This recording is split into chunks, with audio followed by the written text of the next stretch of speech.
Глава 77. Пострадавшие от засухи и лишившиеся крова беженцы из Юнани против императорской армии Синьлэ. Все равно, что богомол против колесницы, их противостояние походило на попытки разбить камень яйцом.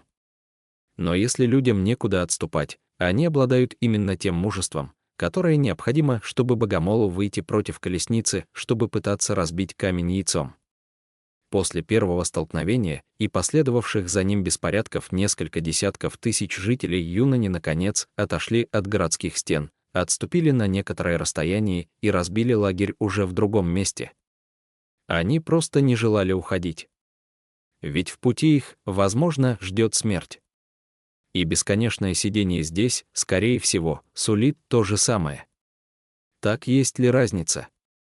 На воде и пище, которую ранее распорядился раздать государь, на коре растущих вокруг деревьев, диких травах, съедобных корнях, мелкой живности и насекомых, а также на злобе и нежелании подчиняться, которые они подавляли внутри многие дни, эти люди с превосходящим ожидание упрямством и живучестью через силу непоколебимо держались на ногах под тяжкой ношей. Спустя несколько дней они в спешке кое-как собрали тысячную армию, вооруженную мотыгами, вилами, камнями и ветками, и вернулись сражаться. Бой прошел совершенно беспорядочно, их разбили в пух и прах, из более чем 1000 человек погибли и получили ранения больше половины, но все же они вернулись с поля боя не с пустыми руками. Лан Ин в одиночку прорвался за городскую стену и вынес несколько мешков продовольствия и пару связок оружия. Он тоже вернулся тяжелораненым, однако это только сильнее подняло боевой дух изгнанников. На этот раз их поведение намного больше приблизилось к разбою. Это случилось один раз, затем второй и третий. Воины Синьлэ обнаружили, что разбойники очень быстро обучаются. Люди, чьи атаки вначале походили на беспорядочные набеги, постепенно нащупали технику и теперь сражались с каждым разом все яростнее, живыми с поля боя их возвращалось все больше. Кроме того, услышав о случившемся, к ним постоянно присоединялись новые беженцы, целыми волнами вливаясь и укрепляя их армию. В государстве Синьлэ все стояло вверх дном от споров, как разрешить проблему с этими разбойниками. А после 5-6 подобных несуразных сражений Селянь не смог больше сидеть на стене и спокойно наблюдать. Он уже много дней не возвращался в чертоги верхних небес с докладом, а вернувшись в столицу бессмертных, никому ни слова не сказав, помчался во дворец Шинью. Когда принц ворвался в главный зал, Цзюнь усидел на высоком месте, а перед ним, склонив головы и ожидая приказа, стояли другие небожители. Кажется, они обсуждали какое-то важное дело. Прежде в подобной ситуации Селянь избрал бы перенести визит на другой день, но сейчас он больше не мог ждать. Принц без обиняков вышел вперед и заговорил первым: «Владыка, я намерен спуститься в мир людей».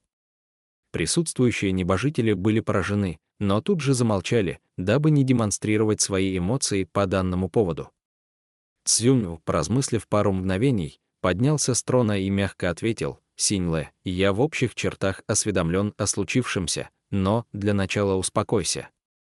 Селянь возразил: «Владыка, я пришел не для того, чтобы спросить разрешения, а чтобы уведомить вас. Мой народ переживает невыносимые страдания. Простите, но успокоиться я не могу». Цзюнь произнес: «Судьба мира предопределена. Ты ведь понимаешь, что своим поступком нарушишь запрет». «Нарушу, так нарушу», от его слов выражения лиц небожителей резко переменились. Поистине ни один из них не слыхал, чтобы кто-то из небесных чинов позволял себе уверенно и дерзко произнести подобные слова. И какую бы благосклонность ни питал Цзюнь к этому наследному принцу Синьлэ, вознесшемуся в юном возрасте, подобный поступок трудно было не назвать излишней дерзостью. Селянь же немедля склонился с опущенной головой и произнес: «Прошу вас допустить послабление и дать мне немного времени. Если война уже началась, смертей и ран не избежать. Но если я смогу подавить сражение, сократить количество погибших, остановить развитие событий в самых меньших масштабах, после того, как война прекратится, я непременно добровольно вернусь, чтобы просить о наказании, и тогда подчинюсь любому вашему решению. Пускай даже меня придавит горой на 100 лет, 1000 лет, 10 000. Я ни за что не стану сожалеть о содеянном». Договорив, он, не выпрямляясь, направился к выходу из дворца. Цзюнь-у произнес, Синьлэ Селянь остановился. Цзюнь-у посмотрел на него и со вздохом сказал, «Тебе не под силу спасти всех». Селянь медленно выпрямился. «Под силу это мне или нет, я узнаю, только если попытаюсь. И даже если небеса скажут, что я непременно должен умереть, пока меч не пронзит мое сердце, пригвоздив к земле так, что нельзя пошевелиться, я все еще буду жить, и я все еще буду, на последнем издыхании, бороться до конца». В этот раз возвращение в мир смертных отличалось от всех предыдущих. Селяню казалось, будто бы он отбросил какую-то ношу. Он ощущал и легкость, и в то же время тяжесть. И первым делом безотлагательно отправился в императорский дворец. Государь и государыня сидели во внутренней комнате императорского кабинета и тихо разговаривали, их лица были усталыми и сосредоточенными. Селянь подошел к двери, несколько секунд постоял, волнуясь, затем утихомирил эмоции, приподнял занавеску и вошел. «Отец!» Государь и государыня одновременно обернулись и застыли в потрясении. Через мгновение все-таки первой на ноги вскочила государыня с радостным криком «Наш сын!». Она протянула руки и подошла поприветствовать его, Селянь поддержал матушку. Но улыбка не успела сойти с его лица, когда принц вдруг увидел, как помрачнел государь, восклицая «Зачем ты спустился?». Улыбка на лице принца застыла. Ранее, подслушав разговор родителей в императорском дворце, Селянь решил, что его отец все-таки по нему скучает, и на самом деле у него не так много претензий к сыну, как кажется на первый взгляд. Он думал, что, вернувшись, увидит хоть немного радости на лице отца. И в таком случае сам будет относиться к нему мягче. К его неожиданности государь отреагировал вот так, ни капли не приветливо. Поэтому и Селянь тут же ощетинился и с крайним почтением, как предписывал протокол, ответил, «Почему я спустился? Не по вашей ли вине? Народ Юнани поднял восстание. Не потрудитесь ли спросить у своей совести, может быть, определенная ответственность за это ложится и на вас?» Лицо государя мгновенно исказилось, он сурово бросил, «Моя ответственность. Тебе ли говорить мне подобные слова?» Он все же разгневался до такой степени, что позабыл даже о том, чтобы назвать себя в соответствии с регламентом. Государыня, уронив слезу, произнесла, «Дело приняло подобный оборот». «Ну зачем же вы еще ссоритесь?» Селянь ответил, «Мы не ссоримся, а говорим по существу. Пусть ты глава государства, мой отец, но если на тебе лежит ответственность за случившееся, почему я не могу сказать об этом? Почему ты не приложил все усилия, чтобы помочь людям, пострадавшим от бедствия? Пускай выделенные на это деньги пошли на корм чиновникам на местах, почему ты не занялся избавлением от взяточников и казнокрадов? Если бы ты, действуя быстро и решительно, расправился с каждым, кто попался на воровстве, кто из этих паразитов посмел бы снова позариться на деньги государства? Неужели ситуация была бы не лучше сложившейся сейчас? На висках государя вздулись синие вены, он ударил по столу. «Придержи язык. Ты думаешь, государственная казна — это бездонная яма? Что ею можно заполнить все дыры, какие есть? Да еще расправляться с каждым, кто попался. Если бы это было так просто, если бы один приказ государя мог дать немедленный результат, исполненный неукоснительно, откуда бы тогда взялись эти взяточники и казнокрады, которых невозможно искоренить из поколения в поколение? Что ты понимаешь, невежественное дитя? А еще пришел учить меня управлять государством? Хорошо, я действительно не понимаю в этом ничего. Но даже если в столице беженцам не осталось места, и если необходимо было их прогнать, почему вы не выделили им больше путевых расходов? Почему бы не проводить их на восток под конвоем, чтобы никто не пострадал в пути? От гнева государь выпучил глаза, указал на небо и закричал, «Убирайся! Сейчас же убирайся! Убирайся обратно к себе на небеса! Ты раздражаешь меня одним своим видом!» И чтобы больше не появлялся здесь, Селянь, полный воодушевления, спустился вниз, увидел родителей впервые за долгое время, но услышал от отца приказ убираться прочь на небеса. Принц не ответил ни звуком, лишь отвесил поясной поклон и вышел прочь. Государыня выбежала задержать его. Мой сын, Селянь, мягко ответил: «Матушка, вам не стоит беспокоиться, я просто пройдусь по столице, посмотрю, как обстоят дела». Государыня покачала головой. «Мой сын, я ничего не знаю о великих государственных делах, но я прекрасно знаю твоего отца. И все эти годы я видела, каким правителем он был. Тебе может казаться, что он поступил нехорошо, иногда мне самой так казалось, я просто не высказывала, только и всего. Но тебе не стоило заявлять это ему в лицо, ведь он же твой отец. Если ты говоришь такое прямо ему в глаза, для него это звучит жестоким упреком». Селянь открыл рот, но все же промолчал. Государыня продолжила: «Пускай ты наследный принц, но ты никогда не был правителем государства. А управлять страной — это совсем не то, что твой путь самосовершенствования. Когда ты только вошел в число учеников монастыря Хуанси, советник сказал, чтобы идти по пути самосовершенствования, необходимо запастись лишь истинным намерением. Он ведь так сказал, верно?» Селянь мягко кивнул. Государыня, сжав его руку, произнесла: «Но в мире очень много других проблем, которые не решаются одним лишь усердием. Ты должен иметь необходимые для этого возможности, и не только ты, но и те, кто тебе служит, и не только возможности, эти люди также должны действовать в полном единодушии с тобой». Селянь замолчал, ничего не говоря в ответ. Спустя долгое время он произнес: «Государственная казна сильно обеднела. Мне не нужны храмы, скажи ему, чтобы не возводил их для меня так много. И все те золотые статуи, пусть все снимут с постаментов».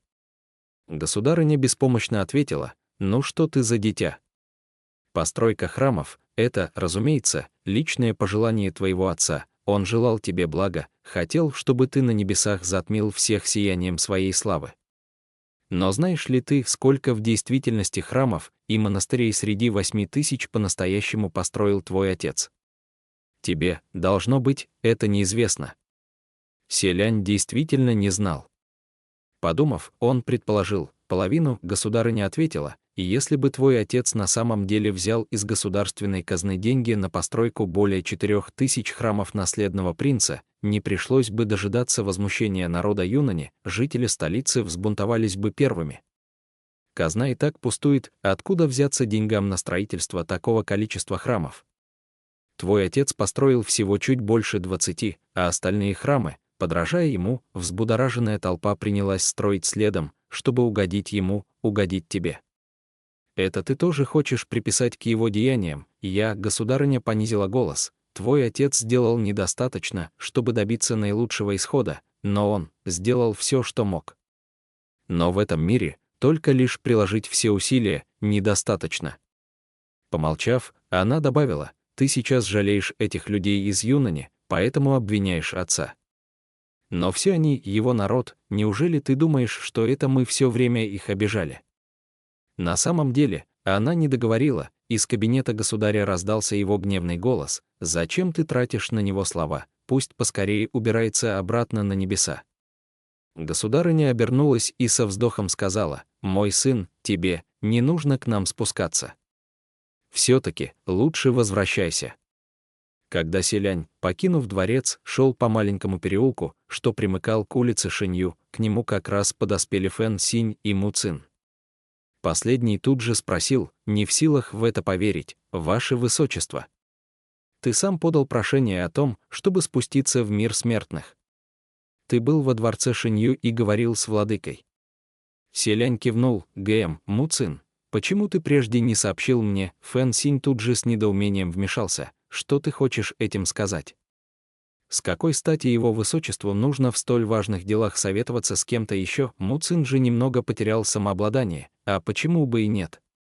Мы его подручные, и сейчас мы с ним в одной связке, каждое его действие непременно влияет и на наше положение.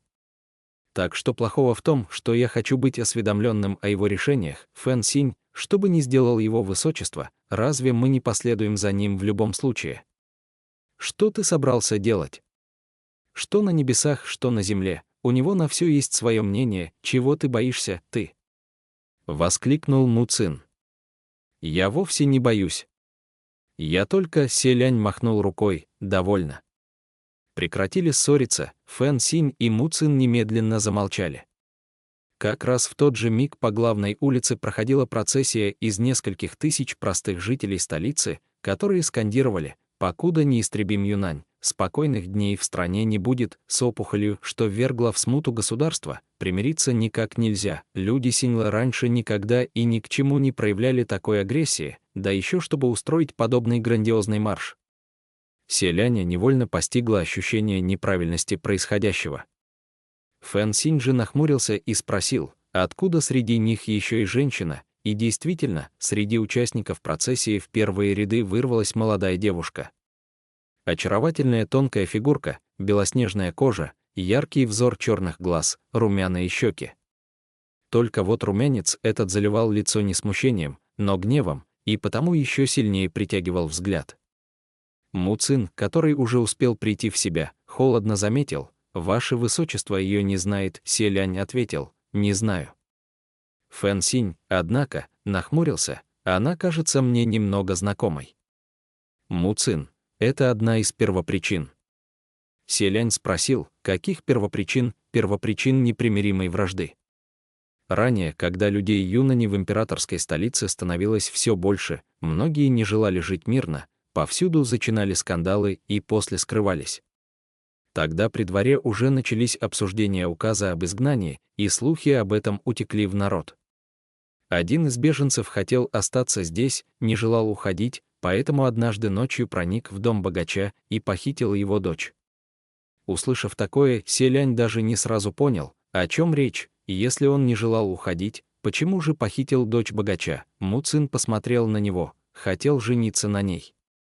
Но если не применить силу, никто из жителей столицы не согласился бы выдать свою дочь за человека из Юнани. Он не сказал прямо, но Селянь все понял и так. Он никогда даже не думал, что такое вообще возможно, что на свете могут существовать такие люди, что может случиться что-то подобное. Принц вдруг испытал приступ тошноты. Фэн Синь же на месте выругался. Омерзительно, как вдруг набежали тетки и бабки, которые, согнув спины, хотели увести девушку из толпы. Судя по всему, она воспользовалась тем, что домашние не уследили, и выбежала из дому. Но девушка воспротивилась: «Чего вы боитесь?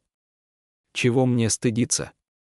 Это ведь не моя вина», — Фэн Синь с удивлением заметил, а характер у девчонки довольно буйный. Му Цин согласился: «Да». Вопреки ожиданиям, ее семья оказалась не какой-то обычной: отец — важный чиновник при дворе, мать — из семьи богатых купцов столицы. Проглотить такую обиду она не пожелала, и тем более ни за что не согласилась бы на замужество ради того, чтобы сохранить лицо.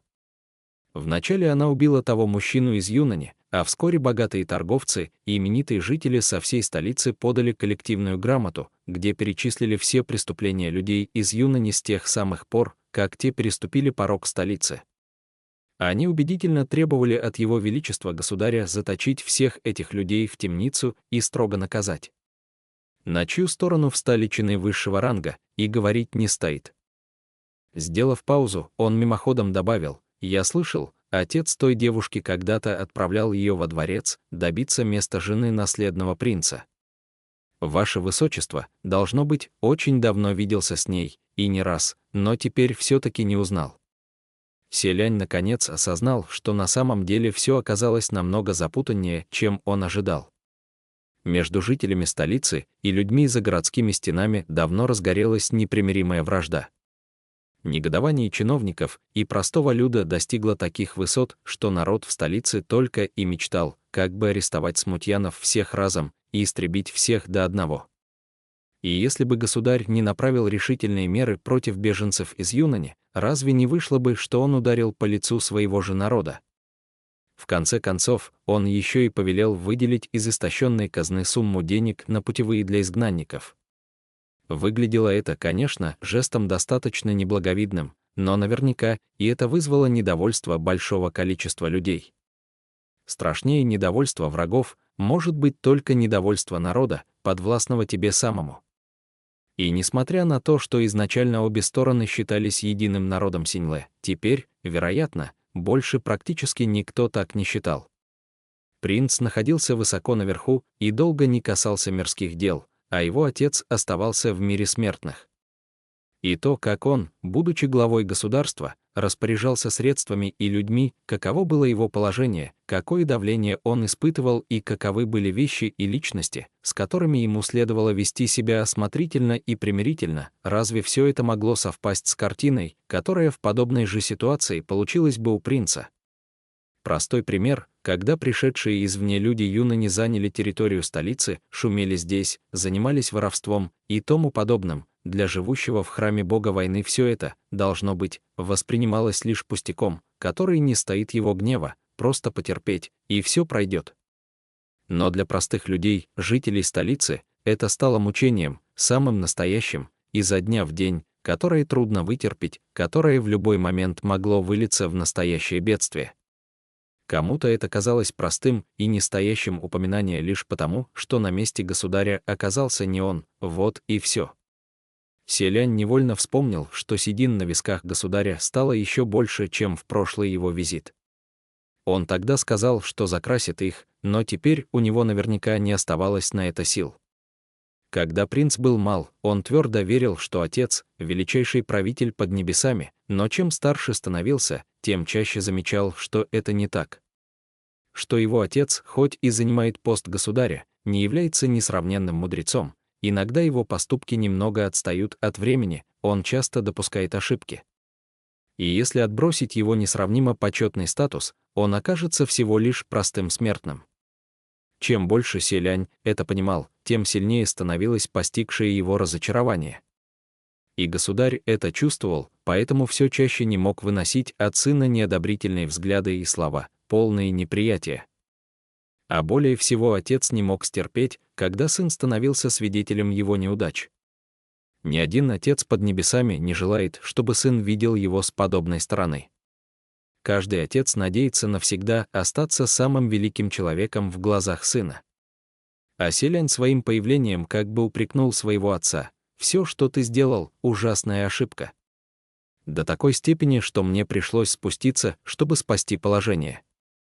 Как главе государства и как отцу, разве ему приятно было слышать такие слова? Прислуга из дома той девушки все-таки в несколько рук вытянула ее из толпы, а остальной народ продолжил шествие с криками и флагами. Каждый выкрикивал не что иное, кроме как убить, начать войну, показать этим людям из Юнани за стеной.